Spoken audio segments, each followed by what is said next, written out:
अब भक्ति रसामर सिंधु का हम जो भक्ति शास्त्री में पूर्व विभाग पूरा लेते हैं, हम क्या कर रहे हैं इसमें इंटेंसिव ट्रेनिंग प्रोग्राम के लिए उसमें से थोड़ा सा दें। उसमें 15 क्लास होती है ना, कितनी होती है लास्ट भक्ति रसामर सिंधु की? कितनी 12-15 क्लास हुई थी? 15 क्लास हुई, तो उसमें 15 क्लास हुई थी, लेकिन हम लोग 3-4 क्लास में इसको समझने का प्रयास करेंगे। अच्छा, ये भजन गाया था हमने, इसका अर्थ सब लोग समझ पाए? सिंपल था, नहीं समझ पाए? आप भी नहीं समझे? आप तो बाद में खत्म।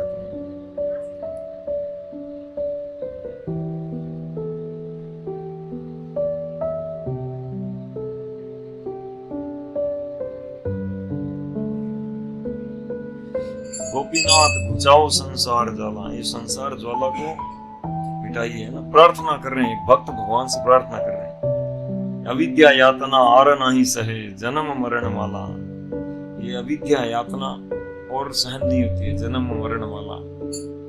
अविद्या क्या? भगवान को भूलकर और दूसरी चीजों में सुख ढूंढना, तो ये यातना के समान है। भगवान को भूलना यातना के समान है, और इसका परिणाम क्या होता है? जन्म मरण वाला, जन्म मरण की माला, जन्मे फिर मरे, जन्मे फिर मरे, चलता रहता है चक्रवर्ती परिवर्तन पेश। आगे करें गोपीनाथ आमित कामेर दास, है ना। अब ये अविद्या आदि इनमें पड़के में पूरा काम का दास हो गया। विषय वासना जागी छे हृदय, हृदय में पूरा हृदय विषय वासना से भरा हुआ है। फांदी छे कर्म फांस, यही बांधता है इस संसार में बंधन का, ये सबसे बड़ा सोर्स है। भगवान कपिल देव कहते हैं भागवतम में कि दूसरे इंद्रियों के जो दूसरे विषय हैं वो इतने नहीं बांधते जितना ही बांधते हैं। गोपीनाथ कबे वह जागी बामे, कब जागूंगा मैं, कब तक सोता रहूंगा मैं, कब जागूंगा इन विषय वासनाओं में, कब तक पड़ा रहूंगा मैं, कब जागूंगा। काम रूप हरि दूरे त्यागी वह, कब मैं जाग कर, है ना, मतलब इतना सावधान होऊंगा भक्ति में कि मैं काम रूप हरि को दूर त्याग पाऊंगा। हृदय स्फुरी वे तुम्ही, आपको हृदय में स्मरण कर पाऊंगा। यानी हृदय में कामना वासना हो तो भगवान का स्मरण नहीं आता, तो पहले शुद्ध करना होगा। इससे भगवान बुद्ध को एक बार एक माता जी कुछ प्रश्न पूछना चाह रही थी, तो भगवान अंतर्यामी में जान गए कुछ व्यर्थ के प्रश्न होंगे या वो उस प्रश्नों के उत्तर के लिए भी योग्य नहीं है, जो भी है, तो टाल रहे थे उसको। बोले अभी नहीं, फिर कभी। फिर कुछ दिन बाद आएंगे, मुझे कुछ ज्ञान दीजिए। हाँ, ज्ञान के लिए, प्रश्न नहीं, ज्ञान के लिए मुझे कुछ ज्ञान दीजिए। बोले अगली बार जब आओ तब। फिर अगली बार ऐसे। तो वो सोचने में क्या कारण है, मेरे को लग रहा है ये स्वामी जी की कुछ सेवा करनी पड़ेगी, है ना, कुछ सेवा करनी पड़ेगी तब ये कुछ देंगे। तो वो अपने घर से खीर बना के लाई और लाके उनको कहा कि मैं आपके लिए खीर बना के लाई महात्मा। तो उन्होंने अपना कमंडल आगे किया, तो उसके अंदर गोबर पड़ा था, तो मैं इसमें डाल दूं, इसमें तो खीर बेकार हो जाएगी। बोले यही आपके प्रश्न का उत्तर है। आप जानना चाह रहे हो, लेकिन अभी आपका जानने के लायक हृदय नहीं है, है ना। जब ज्ञान ग्रहण करना चाह रहे हो तो हृदय में जब तक क्या हमारे कामना वासना होती है, तो शुद्ध भक्ति का ज्ञान है वो घुसता नहीं है। तो इसलिए कह रहे हैं कि काम रूप हरि दूरे त्यागी बा, हृदय स्फुरी बे तुम्हें। और आगे कह रहे हैं गोपीनाथ अमित तुम्हारा जन। अब देखो इसमें प्रार्थना की चतुराई है ना। वैष्णव आचार्य हमको सिखा रहे हैं कि भगवान से कैसे प्रार्थना करनी। तो मैं तो आपका आदमी हूँ, हे गोपीनाथ, मैं तो आपका आदमी हूँ, तुम्हारा छाड़िया संसार भजनो, आपको छोड़कर ये संसार का भजन किया मैंने, आपकी सेवा छोड़कर संसार की सेवा करी मैंने। इधर उधर ये, है ना, परिवार, देश, समाज, राष्ट्र, इनकी सेवा करी और भूलिए आपन धन। और जो मेन, आप तो मेरा धन हो वास्तव में, और आपको मैं भूल गया। देखो आगे कह रहे हैं कि तुम ही तो सकल ही जानो, और मैं तो भूल गया, पर आप तो सब जानते हो। गोपीनाथ, आप तो सब जानते हो। आपनारे जने दंडिया कने श्री चरणे देह स्थान है।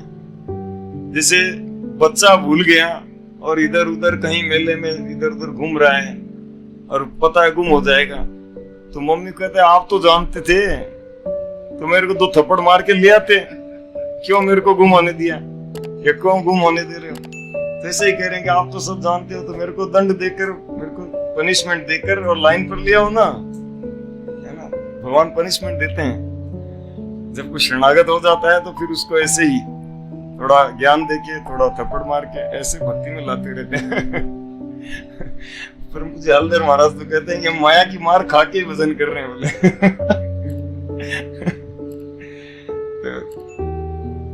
तो दंडी है ना श्री चरण दे स्थान है ना। तो दंड देकर उनको आपके चरणों में स्थान दीजिए, है ना। भले आप थप्पड़ उप्पड़ मारो पीटो कुछ भी करो, मगर ले आओ अपने चरणों में। तो गोपीनाथ एक ही विचार तब, अब देखो अब कह रहे हैं कि आपका विचार क्या है, क्या विचार है आपका। विमुख देखिए, मैं तो विमुख हूं आपसे। अब पहले ही बता दिया कि मैं जानता नहीं हूं, मैं तो बच्चा हूं, मेरे को तो आप थप्पड़ वप्पड़ मार के ले आओ चरणों में। लेकिन अब विमुख देखकर आप अपने ही जन को छोड़ दोगे, जानो दोगे जन्म मृत्यु के चक्कर में। मैं तो जानता नहीं, आप तो जानते हो, तो आप क्या विमुख देखकर छाड़ो निज जन है। मैं तो हूं तो आपका आदमी, आपसे विमुख हो गया क्योंकि अज्ञान में हूं, पहले ही कह दिया अविद्या यातना। मैं तो अविद्या में हूं, लेकिन हूं आपका आदमी। तो आपका विचार क्या है, आप सब जानते हो, आप समर्थ हो, तो आप विमुख देखकर मेरे को ऐसे जन्म मृत्यु चक्र में रहने दोगे, छोड़ दोगे। ना करे करुणा लो, थोड़ी सी भी करुणा नहीं करोगे। भगवान से ऐसे प्रार्थना करते हैं। गोपीनाथ अमित मूर्ख अति, मैं तो मूर्ख हूं, फूल नंबर 1। किसी क्या है ना, हित अहित मेरे को पता नहीं है, कुछ नहीं जानता, और क्या मेरी गति होगी ये भी नहीं जानता। अविद्या में हूं, भुला हूं ऐसे। आगे लास्ट में कह रहे हैं कि तुम ही तो पंडित वर, पर आप तो सब जानते हो।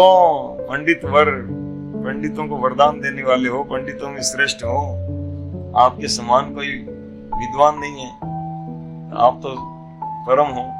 तो मुडेर है ना, मुडेर मंगल तुम ही अन्वेषी पे, अन्वेषी पे मतलब इन्वेस्टिगेशन। मेरा इन्वेस्टिगेशन करके देखो कि किसमें मेरा मंगल होगा, किसमें मेरा हित होगा। एदा से ना भाव पर, इसका क्या अर्थ है, एदा से ना भाव पर। मुझे दृढ़ विश्वास है कि आप मेरे हित के विषय में अवश्य ही अन्वेषण करें, कृपया मुझे अपरिचित न समझे। एदा से ना भाव पर, मुझे पराया मत समझो, अपरिचित मत समझो। अच्छा लगा, इसलिए हमने पहली क्लास में चर्चा की थी। पहले स्वाध्याय मतलब हमको आप सबने प्रश्नों के जो उत्तर लिखे थे वाणी के वेग के विषय में, गीता से, गीता में भगवान क्या कहते हैं, तो सबने उत्तर तो लिखा कि हाँ, है ना, अनुद्वेग कर्म वाक्यम आदि ये सब, और स्वाध्याय शास्त्रों का अध्ययन, नियमित अध्ययन। और ये बात सब भूल गए जो क्लास में बताई थी। स्वाध्याय का मतलब स्तुति गान करना, है ना, किसी ने नहीं लिखी। इसका मतलब आप लोग स्वाध्याय पूरा कर नहीं रहे, स्तुति गान नहीं कर रहे, वैष्णव भजन नहीं गा रहे। गाते रहना चाहिए, ये बहुत सरलता से भक्ति में आगे बढ़ने का रहस्य है। भजनों को रोज 1-2 भजन गाने चाहिए उच्च स्वर में, पूरा सबको साथ लेके, अकेले, जो भी। मर्दंग करताल आए तो ठीक, नहीं तो ताली ठोक के। ओके, तो भक्ति रसामृत सिंधु की जो ये पूर्व विभाग है, इसको इंटेंसिव ट्रेनिंग प्रोग्राम में समझाने के उद्देश्य से हमने एक चित्र के द्वारा आपको समझाएंगे। ठीक है, इससे क्या होगा कि सरलता से समझ में आएगा, और जितना समझ में आएगा जीवन में काम आएगा, है ना। अन्यथा हम वैसे चर्चा करेंगे तो आगे वाला चर्चा करेंगे, पीछे वाला भूलते जाएंगे।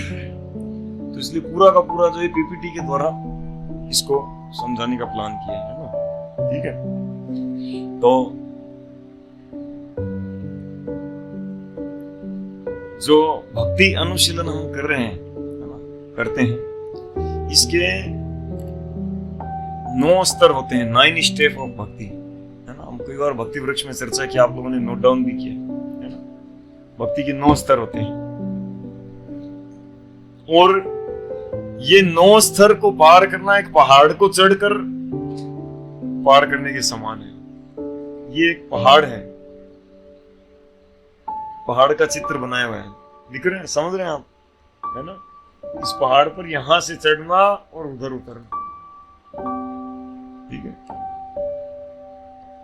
श्रद्धा साधु संग है, भजन क्रिया अनर्थ निवृत्ति, ठीक है। तो ये 4 स्टेप पहाड़ पर चढ़ने के समान है। उसके बाद वहां पे निष्ठा है, रुचि है, आसक्ति, भाव, प्रेम, वो पहाड़ से उतरने के समान है। ठीक है, आप लिखने की जरूरत नहीं, इसको आप देख लीजिए, इसका फोटो भेज देंगे, ठीक है। सुनिए ध्यान से। तो अब पहले हम श्रद्धा की चर्चा करते हैं, क्योंकि सारे दिखाएंगे सब कुछ आ जाएंगे, आप कंफ्यूज जाओगे, इसलिए अभी। तो श्रद्धा जो है 2 प्रकार की श्रद्धा होती है, स्वाभाविकी और बलात् उत्पादिता। स्वाभाविक श्रद्धा मतलब स्वाभाविक कुछ अनुसरण करने की भावना जब आती है ना। और बलात् उत्पादिता उसको कहते हैं जो दूसरों के द्वारा थोपी गई हो।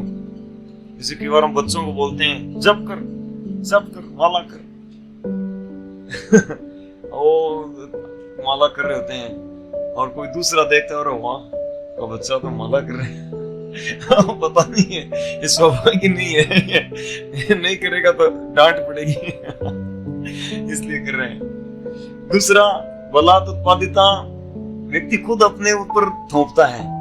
कैसे कि जब किसी दूसरे भक्त को रेस्पेक्ट देखता है ना, कि अरे वाह ये प्रभु का क्या वेशभूषा, क्या, और इनको सब लोग हरे कृष्णा प्रभु जी बोल रहे हैं, तो मुझे भी बोले तो वो है, तो मैं भी कैसे लाऊं। तो पहले सब नाम बाद में लेगा, पहले धोती कुर्ता तिलक ऐसा भक्त।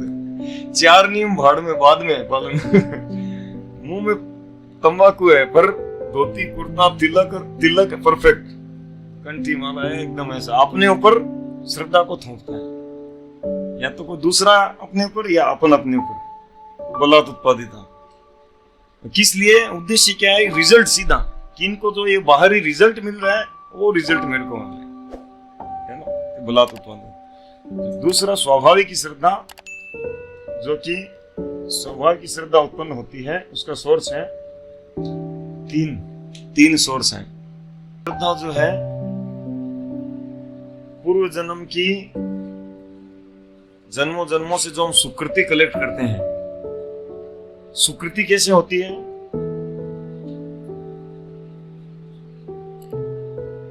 नहीं, ये सुकृति कैसे कलेक्ट होती है,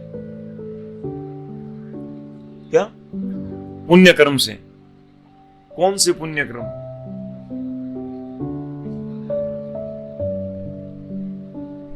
दो प्रकार के पुण्य कर्म होते हैं, एक होते हैं भौतिक पुण्य कर्म, जो अर्थ की प्राप्ति के लिए यज्ञ, दान, तपस्या, वेदों में दिए गए अनुष्ठान आदि करते हैं। तो उससे जो पुण्य, उन पुण्यों से भौतिक फल मिलते हैं। एक होता है आध्यात्मिक पुण्य क्रम, ठीक है, जिसमें बिना किसी टारगेट के जब अनजाने में आध्यात्मिक कर्म हो जाते हैं। जानबूझकर तो वो करेगा जिसको श्रद्धा मिल गई, आध्यात्मिक कर्म, और फल की इच्छा से वो करेगा जिसको सकाम कर्मी है, तो उसका क्या होगा, उसका भौतिक पुण्य जनरेट होगा, ठीक है ना। आध्यात्मिक कर्मों को जब कोई फल की इच्छा से करता है तो उसका भौतिक पुण्य क्रिएट हो गया। जब कोई मतलब जानबूझकर करता है तो वो तो भक्त होगा, वो करेगा, वो बिना वो करेगा नहीं बाकी कोई। लेकिन अनजाने में जो आध्यात्मिक कर्म हो जाते हैं उससे कलेक्ट होती है सुकृति। ठीक है। तो अनजाने में जैसे कोई यूरोप में अफ्रीकी व्यक्ति है, वो किसी इंडियन व्यक्ति से डील कर रहा है, या मान लो वहीं पे कोई ऐसी चीज है जिसका नाम राम पर है, कृष्ण है, हरि है ना, ऐसे भगवान का नाम के ऊपर है, वहां का एरिया का नाम, कोई पहाड़ी का नाम, कोई और किसी का नाम, किसी भी वस्तु का नाम, तो अनजाने में भगवान का नाम आ गया, है ना। किसी दूसरे व्यक्ति का नाम ले रहे हैं, भगवान का नाम आ गया, है ना। तो ये अनजाने में जब ऐसे भक्ति के कार्य हो जाते हैं, भगवान का नाम लेना, भगवान जैसे प्लान नहीं है, किसी ने पकड़ के लिया, बोला चल आए मैं भी जाऊंगा, थोड़ा मंदिर चल लेते हैं, मंदिर ले गए, आओ मेरे साथ, वो भी प्रणाम करें, वो भी, उनका प्लान नहीं था, और वो चलो दोस्त के साथ जा रहा था, उसने कहा मेरे को दर्शन करना है, थोड़ी धोख लगानी, इस्कॉन मंदिर इधर, वो भी लगा लिया, तो उसका वो सुकृति कलेक्ट हो जाती है। अनजाने में किसी एकादशी पालन हो गया, अनजाने में तुलसी महारानी को स्पर्श कर दिया, अनजाने में चरणामृत पी लिया, है ना, प्लान नहीं था, ऐसे बस नाम ले लिया, तो इससे क्या होता है, सुकृति कलेक्ट होता है। वो सुकृति जन्मों जन्मों से इकट्ठा होते होते श्रद्धा उत्पन्न होती है। दूसरा है साधु की कृपा से, ठीक है ना, कोई शुद्ध भक्त की कृपा हो जाए विशेष, मतलब उनकी सेवा कर ली कहीं पे, और वो उन्होंने आशीर्वाद दे दिया अंदर से, अरे कितना सेवा भाव है इसका। सेवा भाव जनरली क्या होता है, सामान्य समाज में भी सेवा भाव होता है, और उसके परिणाम स्वरूप लोग क्या है कि कभी कभी सेवा करते करते, हर किसी की करते हैं, मतलब कुछ भी अपना दायित्व समझकर, और वो सेवा जब कभी घूमते घूमते किसी शुद्ध भक्त की हो गई, और वो शुद्ध भक्त प्रसन्न हो गया, बोले वाह ये किसने किया है, बहुत अच्छा है, किसने किया, तो अंदर से आशीर्वाद देता है भगवान, उस पर भक्ति मिले बेचारा, बहुत बस हो गया काम। जो जन्मों हजारों लाखों जन्मों में इकट्ठा होना था, एक झटके में काम हो गया। जैसे अनजाने में कोई भयानक विष जहर को पी ले, है ना, तो क्या हो,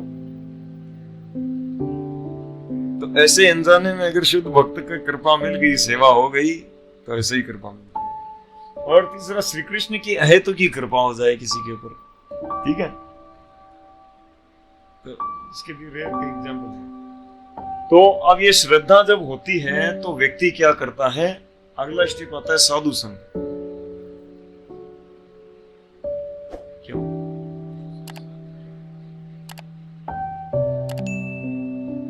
तो अगला स्टेप आता है साधु संग। तो श्रद्धा जब उत्पन्न होती है तो भक्त साधु संग करता है, श्रद्धा का रिजल्ट है।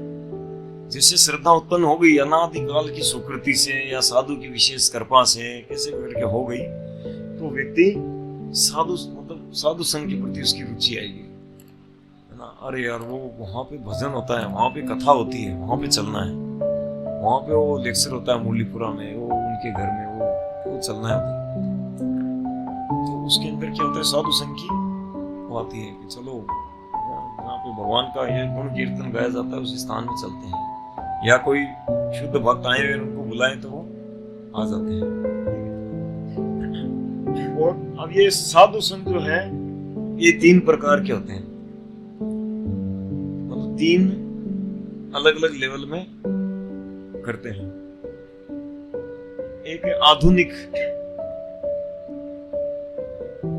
आधुनिक साधु संघ किसको कहते हैं, जब कोई इसी जीवन में साधु संग करता है प्रत्यक्ष सामने। दूसरा है प्राक्तम साधु संग क्या होता है, जो इस जन्म में नहीं पिछले जन्म में पूर्व किसी जन्म में साधु का संग किया था, ठीक है ना। और तीसरा है पारंपरिक का मतलब है कि डायरेक्ट साधु का संग नहीं किया, लेकिन साधु का मतलब शुद्ध भक्त का कोई संग करके आया, वो उनके वचनों को पकड़ के लाया, उसको देखकर या उसको सुनकर, या तो उसको देखकर, जैसे मान लो कोई शुद्ध भक्त का संग किया और उसके अंदर कृष्ण शक्ति संचारित हो जाती है, तो उसके अंदर फिर भगवान के प्रति मतलब सेवा की भावना और संसार के प्रति वैराग्य ये उत्पन्न होने लग जाता है, तो व्यक्ति भजन करने लग जाता है, कुछ भक्ति की क्रियाएं करने लग जाता है। अब उसको देखकर कोई पूछे कि अरे आजकल क्या बात है भजन, और क्या बताऊं मैं, वो वृंदावन गया था, वहां पे वो ये महाराज थे, उनका सुना, उन्होंने ऐसा कहा, ऐसा करके मैं ऐसा करके, अच्छा उन्होंने ऐसा कहा, मैं भी करता हूं, तो वो भी करने लग गए। तो ये क्या साधु है? पारंपरिक साधु संघ है। डायरेक्ट उसने साधु का संग नहीं किया, लेकिन जिसने संग किया उसका संग किया। या कोई व्यक्ति साधु का संग करके यार वो उपदेश दे रहा है और उसकी बात मानी, तो वो पारंपरिक साधु संग है। ठीक है, क्लियर? आधुनिक मतलब अभी जो हम प्रत्यक्ष करते हैं, है ना, साधु संग। ठीक है, तो ये वाला जो है ना, ये प्राक्तम साधु संग, आप इसका समझ लीजिए। जैसे कई बार देखते हैं ना कि कई लोग जन्म से ही भक्त होते हैं, है ना। कई बार कहते हैं कि आप कह रहे हो गुरु बनाओ गुरु बनाओ, वो वाले क्या, कई जो इतिहास में जो भक्त हुए हैं, जो कि जिनको गुरु की आवश्यकता नहीं पड़ी, मीराबाई को शायद, मीराबाई, रसखान, वेदास, ऐसे सब जो भक्त थे, जन्म से ये लोग भक्त थे, शुद्ध भक्त थे, जन्म से बहुत हाई भक्त थे। तो बोले कि ये कैसे, इनको तो गुरु की जरूरत नहीं पड़ी, हमें आप क्यों कह रहे हो गुरु बनाओ गुरु बनाओ। तो ये पिछले जन्म में गुरु की कृपा, साधु की कृपा प्राप्त कर चुके थे, प्राक्तम साधु संग। इसीलिए इस जन्म में इनको आवश्यकता नहीं पड़ी, मतलब वो उनका गुरु उनको स्मरण कर रखा है, वो भूल गए होंगे, समझ रहे ना। उन्होंने पिछले जन्म में गुरु की सेवा की, गुरु प्रसन्न हो गए। कई बार ऐसा भी होता है कि पिछले जन्म में गुरु की सेवा की, प्रसन्न किया, बहुत अच्छा भक्ति करे, अचानक कुछ ऐसा हुआ कि जिससे गुरु नाराज हो गए, और वो नाराज हुए, वापिस वो प्रसन्न हुए नहीं, और उस शरीर उसका समाप्त हो गया, या तो गुरु अप्रकट हो गए या उनका शरीर समाप्त हो गया। लेकिन जब गुरु वापिस प्रसन्न हो जाते हैं तो उनकी भक्ति शुरू हो जाती है ना। चाहे वो 10 जन्म घूम रहे हैं, अभी गुरु प्रसन्न हो गए कि अरे वो शिष्य था, वो बेचारा पता नहीं कहीं कष्ट पा रहा होगा, उसने बहुत अपराध किया, लेकिन भगवान उस पर कृपा करे, वो अभी अपराध नहीं है उनके हृदय में कोई उसके प्रति, है ना। तो उसका वापिस चालू हो जाएगा, जहां पे भी होगा ना ब्रह्मांड में उसकी भक्ति वहीं से चालू, स्विच वहीं होता है। ठीक है, तो श्रद्धा से साधु संग, है ना, और साधु संग ऐसे, और ये दोनों जो है परस्पर चलते भी रहते हैं। श्रद्धा से साधु संग बढ़ता है, साधु संग से श्रद्धा बढ़ती है, श्रद्धा से साधु संग, साधु संग से, ऐसे ये चलता रहता है। ठीक है, और जब श्रद्धा साधु संग ये बढ़ते बढ़ते हैं, और ये श्रद्धा और साधु संग बढ़ने से क्या होता है कि व्यक्ति जो भक्ति के जो अनुष्ठान आदि होते हैं, फेस्टिवल है, कोई संडे प्रोग्राम, ये प्रोग्राम, उनमें शामिल होने लग जाते हैं। भक्ति वृक्ष है, ITP है, कोई भी इनमें शामिल होने लग जाते हैं, प्रोग्राम में शामिल होने लग जाते हैं, और उनमें शामिल होकर कुछ ना कुछ सेवा करने लग जाते हैं।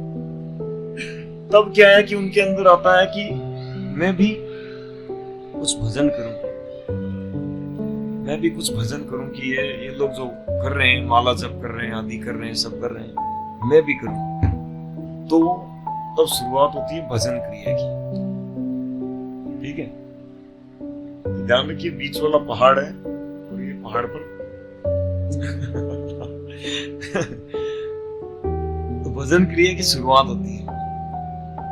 अब ये भजन क्रिया जब भक्त करते हैं, शुरुआत होती है भजन क्रिया, मतलब जब कि मैं भी अब माला जप करूं, मैं भी कथा सुनूं, कुछ रेगुलर भक्ति के विधि नियमों को मैं भी पालन करूं। बताओ ना प्रभु जी, आप बताओ ना, या कैसे करते हैं? ऐसे करते हैं कि हाँ ठीक है, माला शुरू कर दी, गीता पढ़ रहे हैं, कथा में आ रहे हैं, है ना, सेवा कर रहे हैं आदि। तो अब ये भजन क्रिया शुरू हो गई।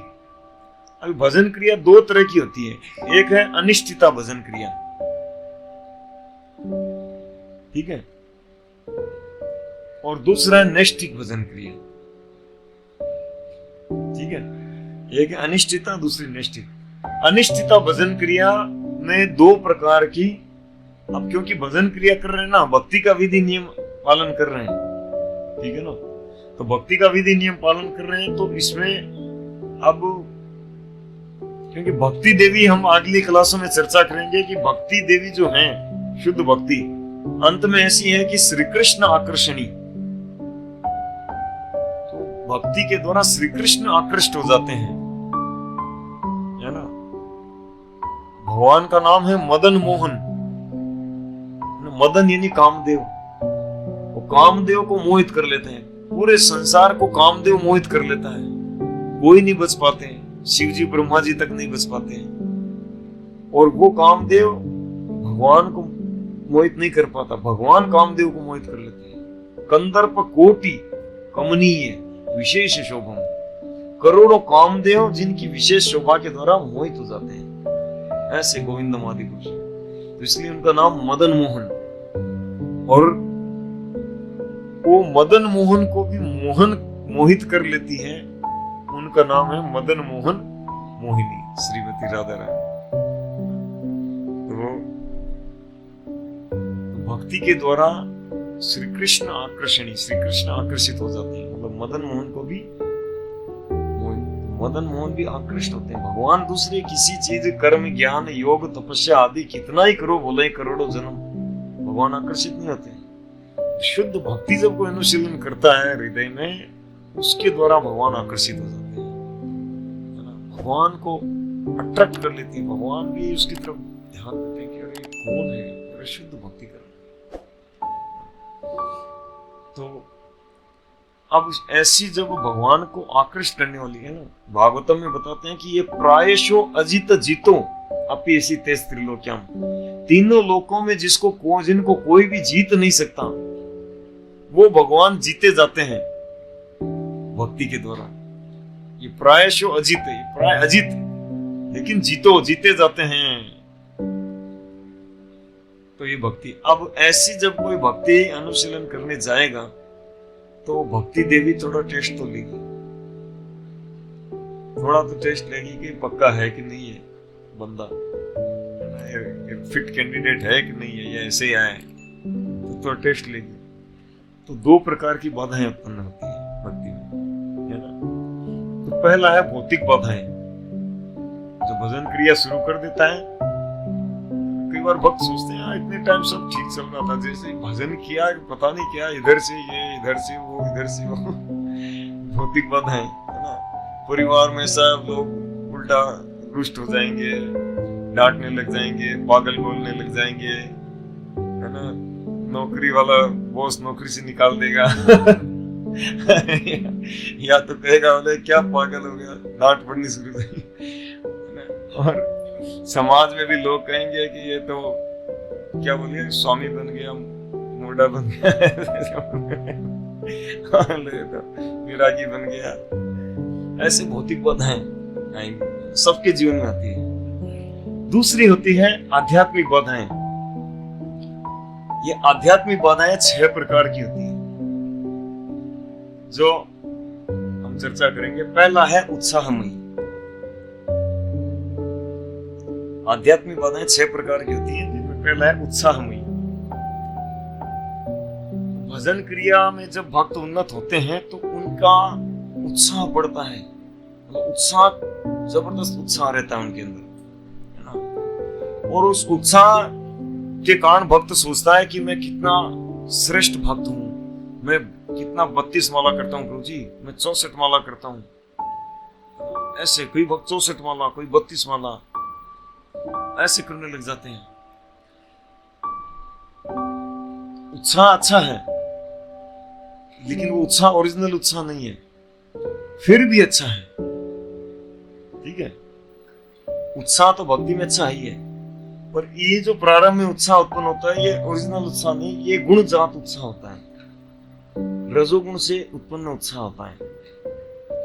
ये सेंटिमेंटल होता है, ये बौद्धिक लेवल पे नहीं होता, मन के स्तर पर होता है, ठीक है ना। अब मन में बहुत उल्लास, मतलब मन में बहुत वो है, तो इसलिए वो सब कर रहे हैं। क्यों कर रहे हैं, क्या कर रहे हैं, वो ज्यादा पता नहीं, बस अब अच्छा लग रहा है, ठीक है ना। तो अच्छा, लेकिन इस उत्साह में एक माइनस पॉइंट है कि भक्त जो है अपने इस उत्साह को ज्ञान न होने के कारण ओरिजिनल उत्साह समझ लेता है। रजोगुण गुण जात उत्साह को, रजोगुण से उत्पन्न उत्साह को वो भक्ति युक्त उत्साह समझ लेते हैं। ठीक है, जिसके कारण क्या होता है कि वो सीनियर भक्तों से अपना कंपेयर करता है, अपने से उनको कंपेयर करते हैं और करके दूर हो जाते हैं। बोले ये तो 16 ही माला करते हैं,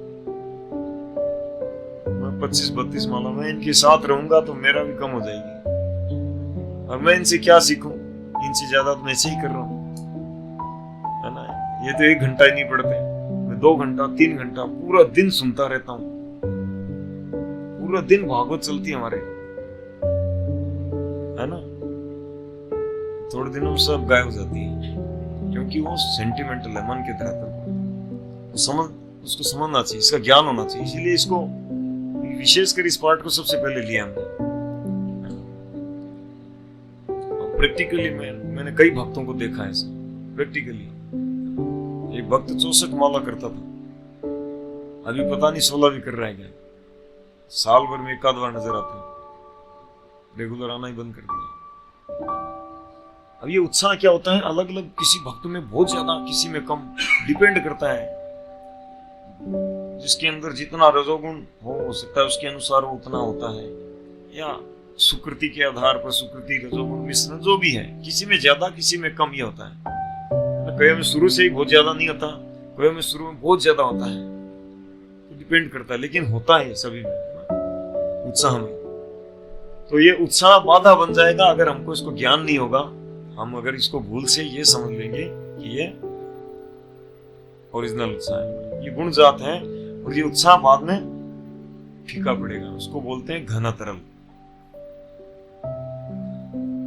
ये उत्साह जो है कभी घना होता है, कभी फीका होता है। अब पहले पहले घना था, तब अपने आप को सीनियर भक्त समझ लिया, बहुत भक्ति में उन्नत समझ लिया, और बाद में जब थोड़ा सा तरल मतलब फीका पड़ा, ढीला पड़ा, है ना, यानी जैसे कई महीनों से लगातार माला में बहुत आनंद आ रहा है, माला जपने अच्छा लग रहा है, पढ़ने में बहुत रुचि आ रही थी, अब पता नहीं क्या हुआ, 4 दिन हो गए माला करने की इच्छा ही नहीं होती। 2-4 माला करते लगता है कब 16 होगी, करूं न करूं, कल कर लूं, आज छोड़ दूं आज कल परसों एक साथ कर लूं संडे को इच्छा नहीं हो रही करने की, तो फीका हो जाता है भाव, कभी फिर गाढ़ा कभी फीका, ऐसे होता है।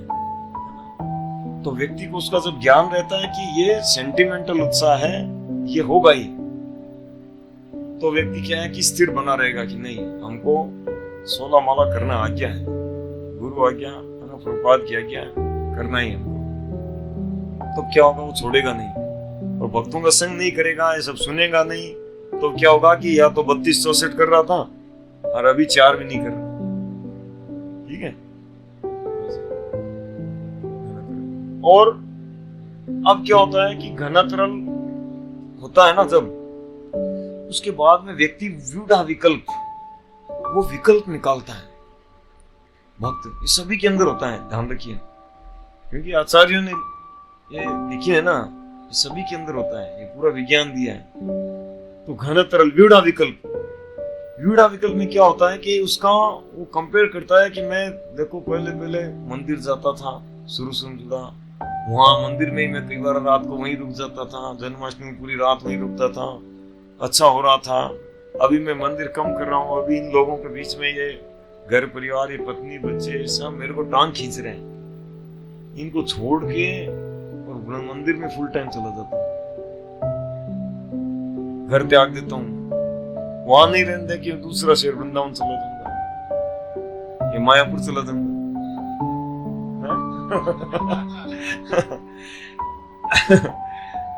घर छोड़ के कहीं चला जाऊं, या मंदिर में फुल टाइम हो जाऊं, या मंदिर में कई बार ब्रह्मचारी सोचता है कि हाँ रे बाप रे, सुबह से शाम तक इतनी सेवा है, मैं भजन नहीं कर पा रहा, ये छोड़ के घर चला जाऊं, घर में अच्छे से भजन होगा।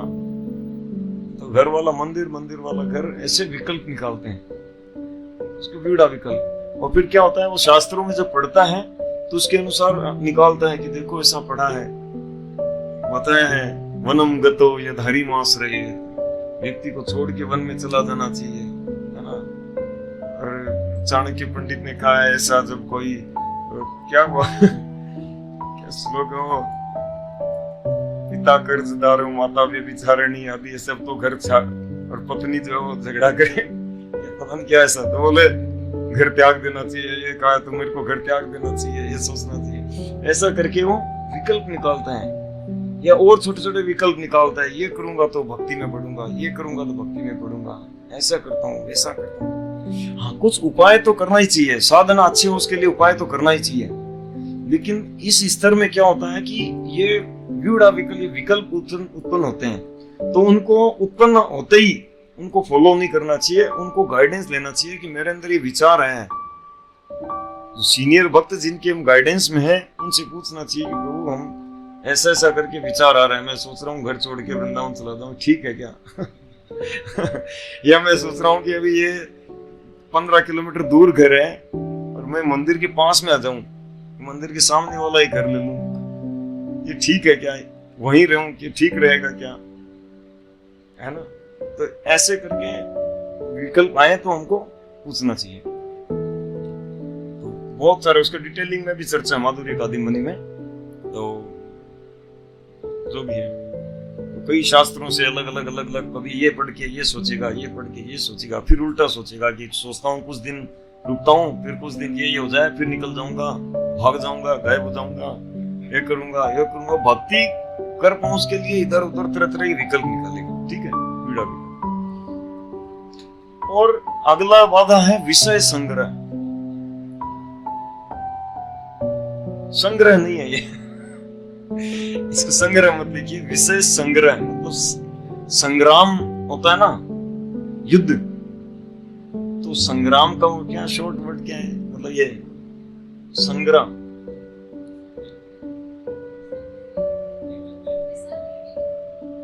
क्या क्या संग्रह मतलब युद्ध होना, मतलब उससे क्या है कि दो हाथ होना विषयों से। विषय मतलब इंद्रियों के जो विषय हैं उनसे संग्रह होता है। क्या होता है कि भक्त एक तरफ पढ़ता है, सुनता है, सोचता है कि नहीं हमको ये पाप का कार्य नहीं करना चाहिए, या ये सेंस ग्रेटिफिकेशन इसमें नहीं जुड़ना चाहिए, है ना। अब सामने फिर दूसरी तरफ विचार उत्पन्न होता है भोग का, हम ही तो कामेर दास है तो कामना उत्पन्न होती है। तो फिर होता है कि क्या करूं, भोग करूं न करूं, भोग करूं न करूं, इसमें विषय में जुड़ूं न जुड़ूं।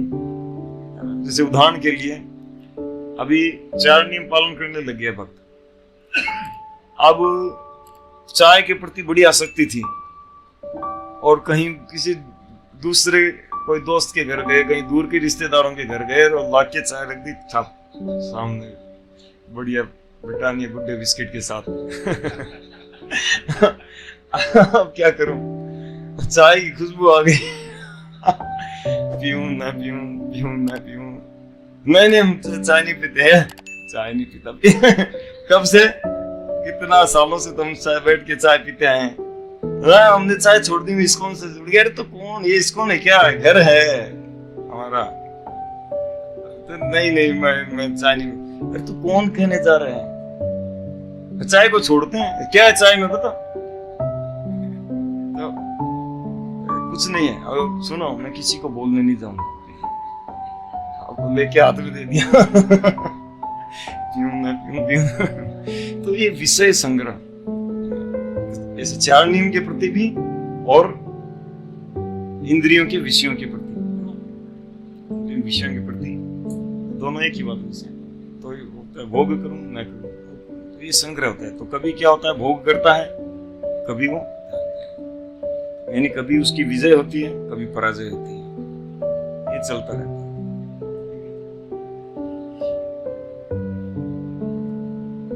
फिर है नियमक्षम,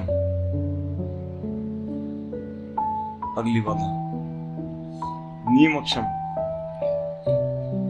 नियम बनाते हैं, टूट जाते हैं। टूटता है आप लोगों का, किस किस का टूटता है? नियम, भक्ति में नियम बनाते हैं और टूट जाता है। अच्छा, मेरा भी टूटता है, क्योंकि हम सब अनिश्चितता भजन क्रिया में खेल रहे हैं ना, अभी पहाड़ पर चढ़ रहे हैं। तो नियम अक्षम, नियम बनाते हैं, नियम टूट जाता है, फिर नियम बनाते हैं, फिर नियम टूट जाते हैं।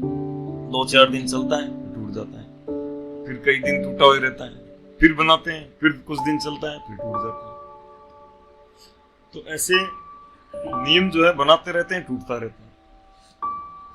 पर इनमें ध्यान रखना है, ये जो 500 है ना, इनमें ध्यान रखना है कि हमको स्ट्रगल करते रहना है। यहाँ पहाड़ का चित्र क्यों बनाया गया है कि व्यक्ति ऐसे खड़े पहाड़ पे चढ़ता है, गिर जाता है, फिर चढ़ता है, धीरे धीरे चढ़ के गया, फिर गिर जाता है 20 कदम पीछे, फिर चढ़ता है थोड़ा और 50 कदम चढ़ा, फिर 30 कदम गिर गया।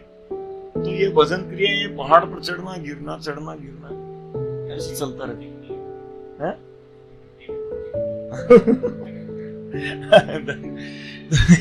खड़ा पहाड़ है ना तो पहाड़ पर ऐसे चढ़ता है गिरता रहता है। तो लेकिन हमको क्या करना है कि हमको रिकॉग्नाइज करते रहना है कि हम पिछले महीने की तुलना में इस महीने कितना चढ़े कितना गिरे, चढ़ना ज्यादा हुआ या गिरना ज्यादा हुआ। हमको चढ़ना ज्यादा बढ़ाना है, मतलब करना है, गिरना कम, ठीक है। ऐसे यानी उत्साह जो है वो, उसको हमको ये ध्यान रखना है कि हमारा जो उत्साह है ये प्रारंभिक है, ये सेंटिमेंटल है, इसको कंपेयर नहीं करना। घनातरल उत्साह जो है कभी गाढ़ा होगा कभी फीका होगा, तो फीका हो जाए तो ये नहीं कि ये तो होना ही है। भजन अनिश्चितता भजन क्रिया में है ना, ये तो होना ही है, क्या है, छोड़, सो जाओ, 6 बज गए फिर भी सो जाओ, क्या जगना है ना। उत्साह तो फीका पड़ना ही है। घनातरल पढ़ा था हमने, 4 के 6 बज गए फिर भी सो जाओ, तो फीका नहीं पड़ने देना। 4 बजे नहीं जग पाए, 5 बज गए, कोई बात नहीं, जागो, तुरंत उठाओ, माला जप। अभी मन नहीं कर रहा तो उसको लगाओ जैसे भी करके। और भक्तों के संग में रहना चाहिए, जिससे क्या है कि उत्साह जो है हमारा ये घना अधिक होगा, ठीक है। और व्यूढ़ा विकल्प में ध्यान रखना है कि गाइडेंस लेकर किसी विकल्प को अप्लाई करना है। अन्यथा कोई भी विकल्प मन में आया और सोचेंगे मेरे को अंदर से चैत्य गुरु ने बताया है और बताया है हमारे मन ने, तो गलत हो जाएगा, है ना। विषय संग्रह, इसमें विषय संग्रह में पराजित कम से कम होना है, विजय अधिक होना है। पराजय होना एकदम घटाना चाहिए दिन पर दिन, ढीला नहीं छोड़ना कि ये तो होना ही है तो क्या है। ये बताया इसलिए जा रहा है कि ये होगा, विचलित नहीं होना। लेकिन इसलिए नहीं बताया जा रहा है कि ये होगा तो आप ढीला पड़ जाओ, आज से ढीला नहीं पड़ना हमको, ठीक है। नियम अक्षम, नियम टूटेगा लेकिन फिर नियम बनाओ, फिर बनाओ, फिर बनाओ।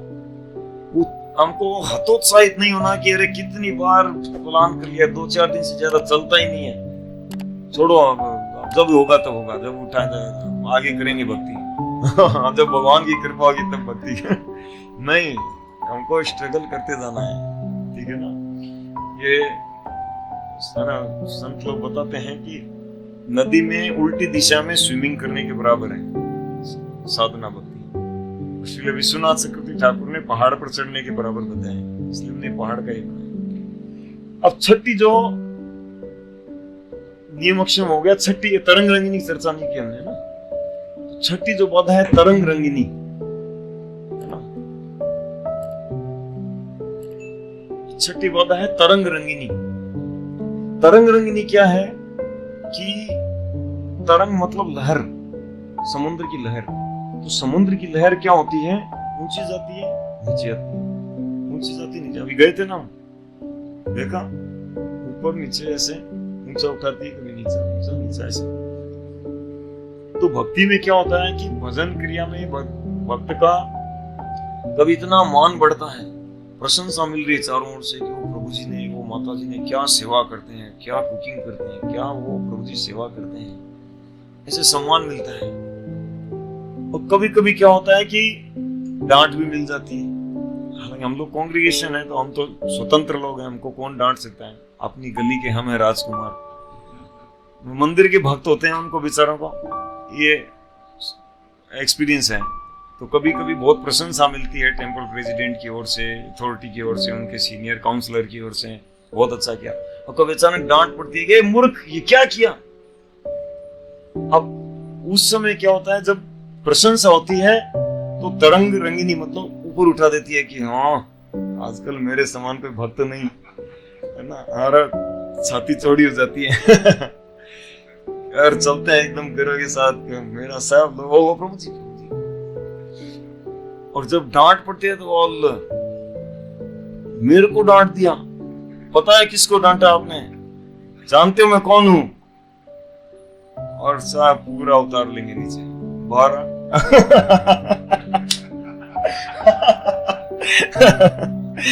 बाहर आओ प्रभु जी बताते हैं आपको, देखो आप कितनी बड़े हो, आप ज्यादा गुरुगिरी कर रहे हो तो ये तरंग रंगनी कभी ऊपर उठाती कभी नीचे, कई रूपों में। मतलब भक्ति में हमको स्थिर रहना, हमको न तो फूलना चाहिए। भगवान कहते हैं कि ये सर्वत्रान अनभिस्नेह है तत्त प्राप्य शुभाशुभम, जो न तो शुभ की प्राप्ति में हर्षित होता है, शुभ की प्राप्ति हो कुछ तो हर्षित नहीं होना चाहिए।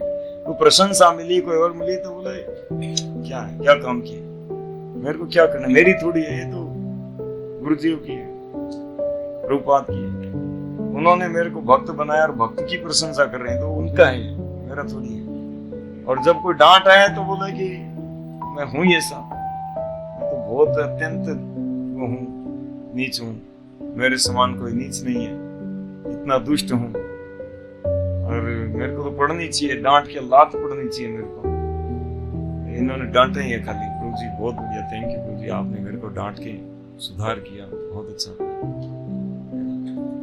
तो ऐसे हमको तरंग रंगनी के द्वारा प्रभावित नहीं होना चाहिए, ठीक है। और जब हम इस भजन क्रिया को करते हैं तो हम अपराध पूर्वक भजन क्रिया और अपराध रहित भजन क्रिया, यानी कि प्रारंभ में जब हम भजन क्रिया करते हैं तो हम अपराध के साथ साथ करते हैं 10 नाम अपराध। क्या है 10 नाम अपराध? हम सुबह सुबह गाते हैं, किन किन को पूरे याद है? याद नहीं है अभी? प्रतिदिन गाया करो आप, है ना, इंडिविजुअली प्रतिदिन गाना चाहिए। जिनको याद नहीं है विशेष का ध्यान रखिए, 10 नाम अपराध बहुत जरूरी है। अपराध याद नहीं है मतलब गड़बड़ है। 10 नाम अपराधों कल से ही अच्छी तरह तेज आवाज में बोलोगे, ठीक है ना, तेज आवाज में गाओगे। और 10वां नाम अपराध का दूसरा पार्ट क्या है?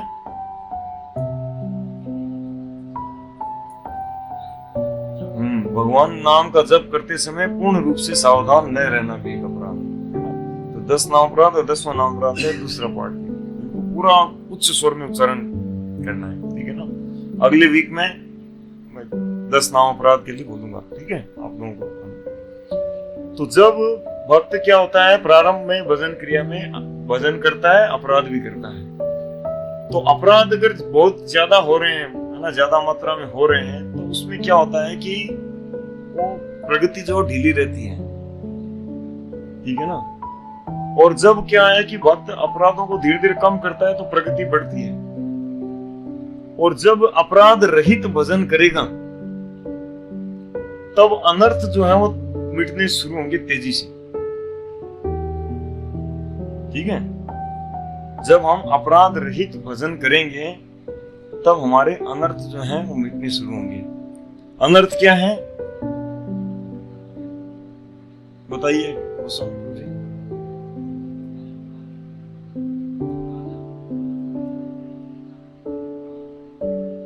इधर स्वामी प्रभु अनर्थ किसको बोलते हैं?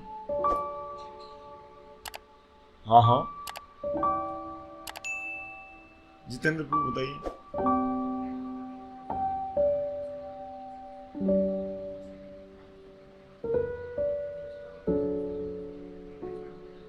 उनका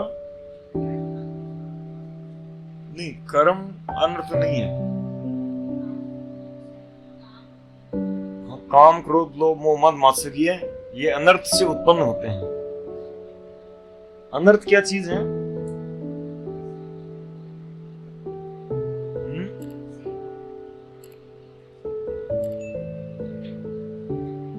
अनर्थ का प्रैक्टिकल मतलब सामान्य अर्थ क्या होता है? अनर्थ, अर्थ यानी हाँ फालतू का कचरा, अर्थ यानी कुछ वैल्यूएबल, कुछ धन, है ना, कुछ काम की चीज, और अनर्थ मीन्स काम की नहीं है। तो हमारे हृदय के अंदर अनर्थ है मीन्स हमारे हृदय के अंदर ऐसी चीजें हैं जो कोई काम की नहीं है, कचरा है। वो क्या चीजें हैं?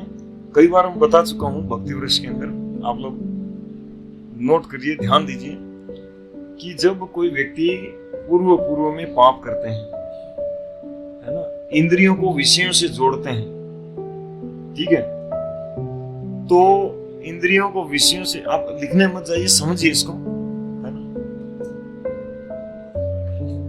बाद में क्लास खत्म हो जाए फिर लिख सकते हैं, नहीं तो क्या हो, लिखा हुआ किताब बंद उसके अंदर।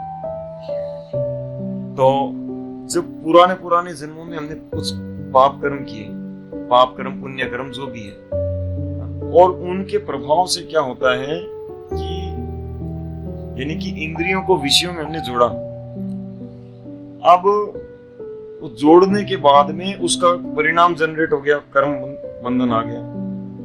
वो कर्म से हम मान लो कि हमको अगले जन्म में प्रारब्ध के रूप में मिल भी गया, इस जीवन में मान लो मिल भी गया या न भी मिला, पड़ा है, लेकिन उसको जब इंद्रियों को विषय से जोड़ा था, तो जो मन जो था ना हमारा, वो मन उसके अंदर पूरा अटैच्ड हो गया था, और इसके कारण क्या, मन के अंदर है ना, उसके प्रति आकर्षित होने की, उस विषय के प्रति आकर्षित होने की प्रवृत्ति आ जाती है, समझ रहे?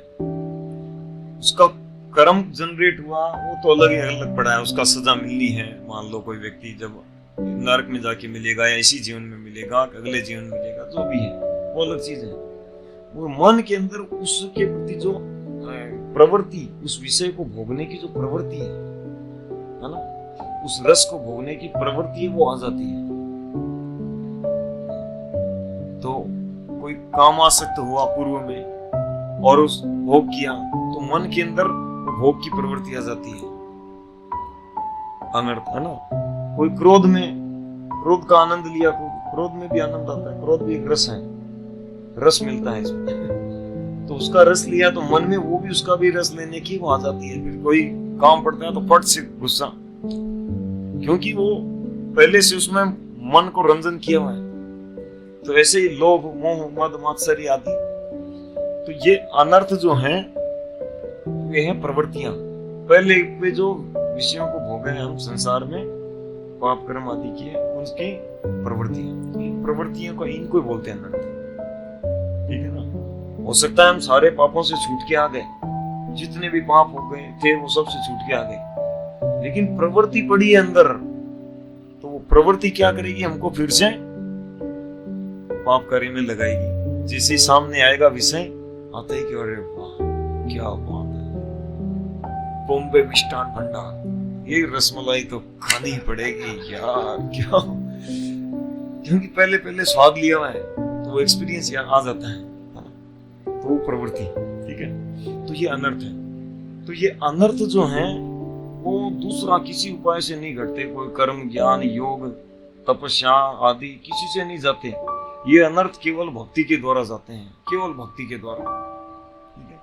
तो भक्ति के द्वारा कब जाते हैं, जब हम भक्ति में श्रद्धा, साधु संग, भजन क्रिया करते हैं, और भजन क्रिया में जब हम अपराध रहित होकर जब भजन करते हैं, तब अनर्थ निवृत्ति होना शुरू होता है,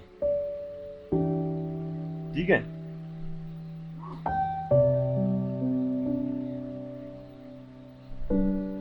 तब अनर्थ निवृत्ति हमारा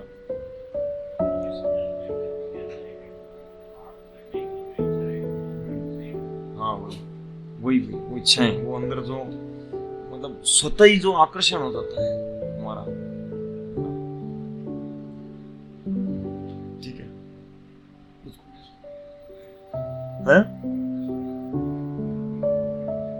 किसके बारे में? नेक्स्ट की भजन क्रिया आगे आएगा, अभी अनिष्ठिता भजन क्रिया चल रहा है। अनिष्ठिता भजन क्रिया के अंतर्गत यही है ना, भजन क्रिया अनर्थ निवृत्ति। तो जब क्या होता है कि अनर्थ निवृत्ति मतलब जब हम अपराध रहित होकर जप करते हैं, अपराध रहित होकर 10 नाम अपराधों से पूरा पूरा बचते हुए, इनसे बचना है, अपराधों नहीं करना, तब हमारा अनर्थ निवृत्ति शुरू हो जाती है ना। तो अनर्थ निवृत्ति के ये 5 स्तर हैं, डायग्राम के द्वारा समझाने का प्रयास किया है। तो जब अपराध रहित होकर भजन करते हैं भक्त, क्योंकि अपराध सहित अगर भजन कर रहे हैं तो तब तो अनर्थ, पहले के अनर्थ क्या मिटेगा, वो और अनर्थ बढ़ाते जा रहा है, क्योंकि वो एक तरफ भजन कर रहा है, एक तरफ अनर्थ को मतलब इंद्रियों को विषय में जोड़ रहा है, तो वो उसका वो वापिस से मतलब हृदय में वो बढ़ते रहते हैं, तो उसका वो नहीं होता। तो है चढ़ना गिरना चढ़ना गिरना। अपराध रहित भजन करते हैं तब क्या होता है कि हमारा अनर्थ निवृत्ति होती है। अब ये अनर्थ निवृत्ति के 5 स्तर है, मतलब 5 अलग अलग लेवल में ये अनर्थ निवृत्ति होती है। ठीक है, तो पहला है एक देश वर्तनी। जैसे ही भजन क्रिया स्तर में भक्त अपराध रहित जप करते हैं तो उसका अनर्थ 15% घटता है, एक देश वर्तनी। बहुदेश वर्तनी 50% घट जाता है ना। और जितना अनर्थ घटता है उतना क्या होता है कि हमारा फिर विषयों के प्रति जो अट्रैक्शन है वो कम होता जाता है। जो बीमारी से हम परेशान हैं उसका उपाय भी उसी में है, भजन में ही। भजन करते समय कुछ बीमारी रहती है, भजन को अच्छे से करते जाओ अपराध रही, तो फिर स्ट्रॉन्गली जब हम करते जाएंगे तो एक समय आएगा जब हमको उसका वो परेशान करना कम कर देगा, 50%। तीसरा है प्राय की स्तर। जब कोई प्राय की 90% अनर्थ एकदम मिट जाते हैं तो मतलब उसका कहलाता है अनर्थ निवृत्ति। क्या कहलाता है? अनर्थ निवृत्ति। और तब भक्ति क्या होता है? भक्तिर भवति नष्ट की। कहते हैं ना, नष्ट प्रायेषु अभद्रेषु नित्यं भागवत सेवया भगवती उत्तम श्लोके भक्तिर भवति नष्ट की। तो फिर निष्ठा स्तर पे पहुंच जाते हैं। और निष्ठा स्तर जो है ना, वहां तक पहुंचने में हमको पहाड़ पर चढ़ने जैसा लगेगा। उसके बाद में पठार, फिर ऊपर वाला हाईवे पकड़ लेंगे। गिर सकता है, भाव स्तर तक जाया हुआ वापिस गिर सकता है, लेकिन गिर के वो पिछले लेवलों में नहीं आता, स्टॉप हो जाती है भक्ति। हाँ, भाव स्तर तक भी भक्त जो है वो गिर सकते हैं, चर्चा करते हैं देखोगे। तो निष्ठा स्तर पर जब भक्त आता है तो उसके बाद क्या होता है कि उसका गिरना, ऐसे उसकी साधना टूटना, विषय संग्रह, ये जो जितने भी हमने किया था ना, नियम अक्षम, ये सब होता नहीं है। उसका मतलब उस फिक्स हो जाता है भक्ति में। कुछ भी हो वो अपनी साधना नहीं छोड़ेगा, और साधना में टेस्ट लेगा व्यक्ति, और जैसे जो साधना करेगा उसमें रस मिलना शुरू हो जाएगा। और जो पढ़ेगा वो तुरंत ऐसे स्पीड में समझ में आएगा, जो अभी 2 घंटे में समझ नहीं आ रहा वो 15 मिनट में समझ में आ जाएगा। हाँ, ऐसा नैष्ठिक भक्ति में ऐसा होता है। जो एक अनिष्ठता भजन क्रिया मतलब भक्त हैं, वो कई लंबा समय तक वो पढ़ के उसको कुछ समझ नहीं, आगे पढ़ रहे हैं पीछे भूलते जा रहे हैं, आगे पढ़ रहे हैं पीछे भूलते जा रहे हैं। और क्या पढ़ा, कुछ कनेक्शन नहीं है ना, कुछ याद रहता है कुछ नहीं रहता है, ऐसे करके तो ध्यान रखो बच्चों। इधर वायर है,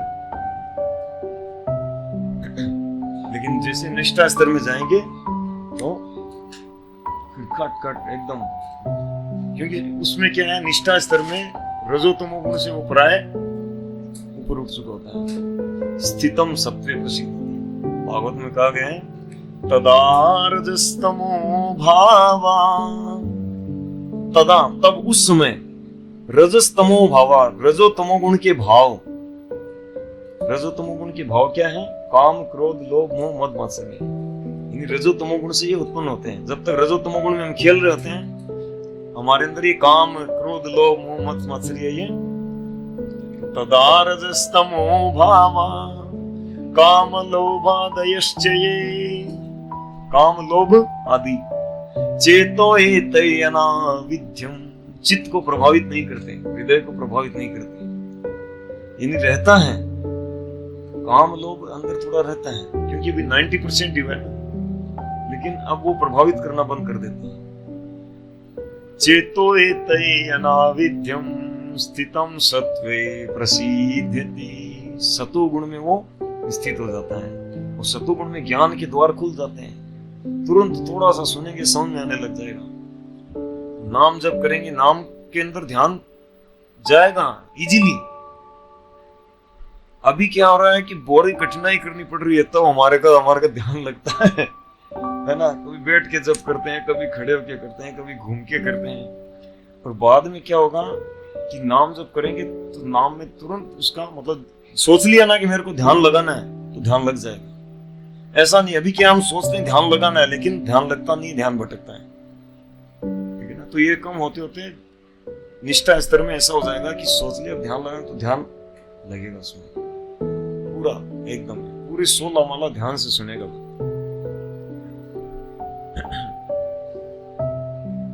यानी हृदय जो है वो अनर्थों से स्वच्छ हो जाएगा उस समय, ठीक है, स्वच्छ हो जाएगा।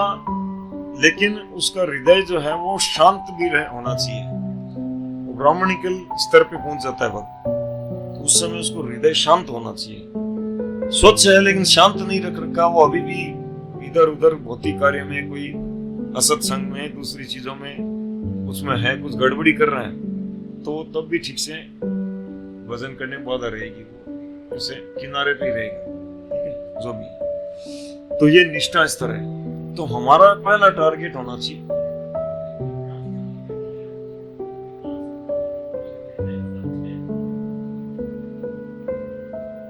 स्वच्छ है लेकिन शांत भी होना चाहिए। जैसे पानी स्वच्छ है लेकिन शांत नहीं है, उसमें कुछ कभी कोई पत्थर गिर रहा है, कभी कोई बूंद गिर रही है और वो उसमें सल आ रहे हैं, तो उसमें क्या है कि दर्पण की तरह उसको काम नहीं ले सकते, स्वच्छ नहीं होता है, मतलब उसको दर्पण की तरह काम नहीं, स्वच्छ है लेकिन दिखा नहीं, शांत नहीं है। तो स्वच्छ भी हो शांत भी हो। इसीलिए भगवान जब रुक्मिणी देवी का पत्र लेकर वो ब्राह्मण आया था तो भगवान श्री कृष्ण ने उससे पूछा कि तुम्हारा मन शांत है ना ब्राह्मण से ही पूछा, ब्राह्मण हो तो उसको मन शांत होना चाहिए, है ना, जो भी है। अब क्या होता है उसके बाद में जो रुचि आसक्ति भाव प्रेम ये है फिसल पहाड़ फिर जल्दी जल्दी मतलब इजी और तेजी से भक्त उसमें प्रगति करता है, उसमें फिर समय नहीं लगता प्रगति करने में। कोई बहुत जल्दी कर सकता है, किसी लेट हो सकती है। पहली बात तो निष्ठा स्तर पे आते हैं उसका भजन स्मूथ हो जाता है। दूसरी बात उसके बाद में उसके अंदर रुचि आती है, नाम में आसक्ति आ जाती है, और फिर भाव यानी कि कृष्ण प्रेम का भाव अंदर आ जाता है, और फिर प्रेम, इसका हम आगे डिटेलिंग में चर्चा करेंगे, ठीक है। और जब आप रुचि और आसक्ति स्तर पे भक्त जाता है तो उसका अनर्थ जो पूर्ण मिट जाते हैं 100%। और भाव स्तर में भक्त होते हैं उनके अंदर आत्यंतिक भाव स्तर को जब क्रॉस कर लेते हैं, जब प्रेम उत्पन्न हो जाता है तो भक्त में आत्यंतिक अनर्थ निवृत्ति के स्तर आत्यंतिक। अभी दोनों 100% है, इनमें फर्क क्या है? भाव स्तर में पूर्ण अनर्थ निवृत्त हो जाते हैं लेकिन वापस अनर्थ आ सकते हैं। अगर भाव स्तर का भक्त भी कुछ गड़बड़ करे, कुछ है ना, कुछ करे तो उसमें वापस अनर्थ उत्पन्न होने की संभावना रहती है। हालांकि भक्ति की प्रगति नहीं जाती है, नहीं कि अनर्थ उसमें आ गए तो वो भजन क्रिया पे आ जाएगा वापस, वीडियो गेम की तरह नहीं होगा रहेगा वहीं वो, पर भक्ति लोक हो जाएगी, रुक जाएगी, और वो पहले अनर्थ को मिटाना पड़ेगा तब आगे प्रगति शुरू होगी, ठीक है ना। जैसे भरत महाराज का, भरत महाराज भाव स्तर के भक्त थे, मगर वो हिरण के पालक बनकर और उसके अंदर करके उसका भजन छोड़ दिया तो उनको 2 जन्म बिताना पड़ा, तब जाके वापिस अपना आगे। और लेकिन प्रेम के स्तर पे जब भक्त आ जाते हैं जैसे ही, तो आत्यंतिक ही, उसके बाद में अनर्थ जो है वो वापस नहीं आते, अनर्थ वापस उत्पन्न नहीं होते। कृष्ण प्रेम के स्तर पे आ गया भक्त, उसके बाद में अनर्थ वापस आएंगे नहीं, कभी नहीं आएंगे। कई बार क्या होता है, जैसे कोई भक्त नहीं है, न सुकृति है, न साधु की कृपा है, श्री कृष्ण की अहेतु की कृपा हो जाती है। तो इसका वो एग्जाम्पल तो मेरे को भी सडनली ध्यान नहीं है, पर शास्त्रों में से बहुत से एग्जाम्पल मिलेंगे।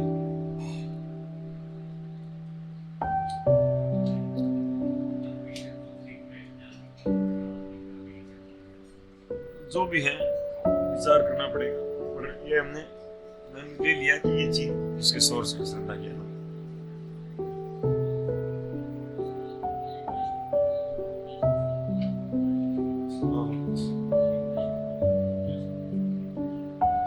एक देश वर्तनी, ये तो मतलब एक लैंग्वेज है, मतलब 15%।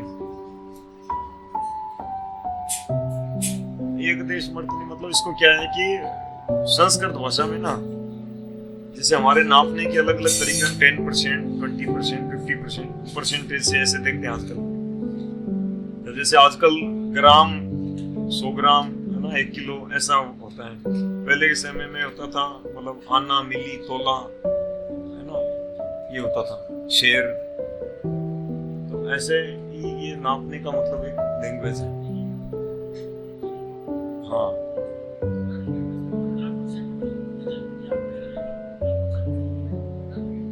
15% अनर्थ लिखते हैं। हाँ, मतलब ये भजन क्रिया अनर्थ निवृत्ति पूरे के अंदर अनर्थ निवृत्ति स्तर है ना, उसमें ही होता है। जब भजन क्रिया करते करते भक्त जब सोच लेता है कि भी अब मेरे को अपराध नहीं करना, और वो बिना अपराध रहित जब भजन करते हैं तो अनर्थ निवृत्ति शुरू होती है। तो फिर पहले इतनी होगी 15%, 50%, फिर 90%।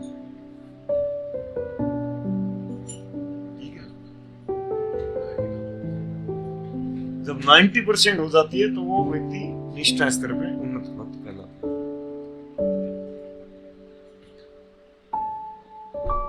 ओके,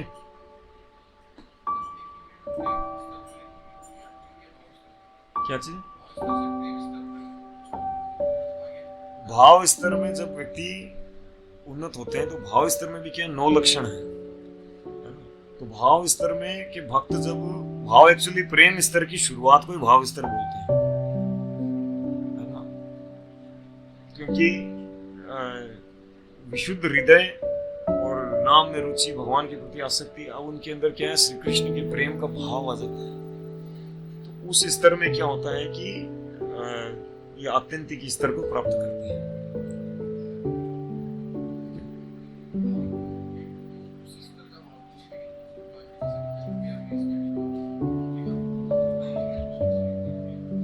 भजन क्रिया में भक्ति का